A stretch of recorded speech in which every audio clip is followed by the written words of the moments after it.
weekly test of the NOAA radio warning alarm. During dangerous weather situations, weather radio receivers are activated to warn you of the impending hazard.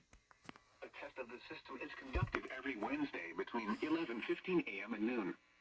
When there is a threat of or existing severe weather in the area on Wednesday, the test will be canceled.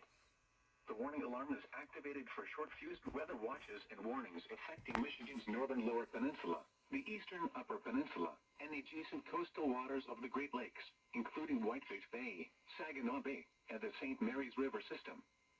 This concludes the weekly test of the NOAA radio warning alarm.